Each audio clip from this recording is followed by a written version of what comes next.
Hey everybody, how you doing? I am going to answer some of your questions that you submitted in the Prime program. I'm in Texas, and sometimes the Wi-Fi is a little bit weird when you travel. So I'm actually streaming this so that the video will automatically be available. And I'm going to text this out to you guys in a private link after I get done, so that we can learn from each other. All right, so let's just get started here. Let's see.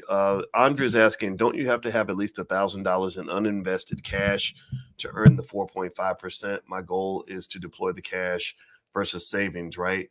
Yeah. Yeah, I think if you're talking about Robinhood, I didn't know if you had to have $1,000, but I do know that when they pay the interest, it's on cash that you haven't deployed, cash you haven't used. So ultimately, definitely you want to if that's something that's of interest to you, that's definitely available. Robinhood has really favorable terms on on cash deposits and stuff like that. So if you're a disciplined investor, it can really work to your benefit. I think that what they do is they take advantage of all the investors that are not disciplined by offering them these amazing deals that they know that they're not going to take advantage of because they're going to spend their money on stock options. And when I say spend money on stock options, I'm talking about buying options.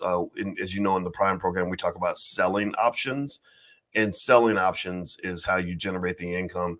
And just as a little FYI, I realized that I know some of you will ask me things like, how much do I have to invest to make $1,000 a month, that kind of thing. I can tell you that if you are able to raise, let's say, $10,000.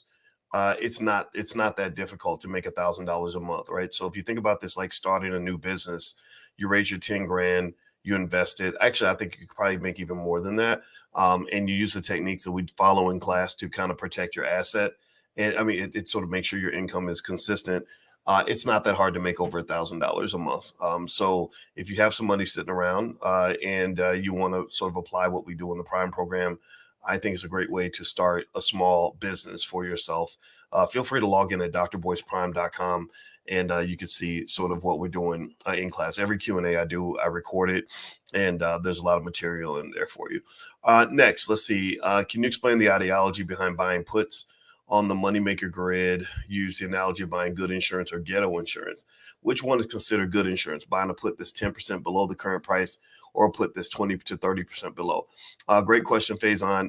The ghetto insurance is when you buy the put with the low strike price, because that low strike price basically means that you're not getting adequate protection. Your stock has to really drop before the put kicks in and gives you protection. So if you look at a week, for example, like this week, where some of the stocks got hit kind of hard.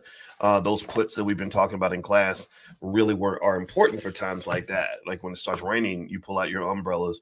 So this week was one of those weeks where, as I mentioned to you guys in class, eventually it's going to rain. Eventually you're gonna have a rough week, and you want to make sure you have insurance in place so that it minimizes your losses.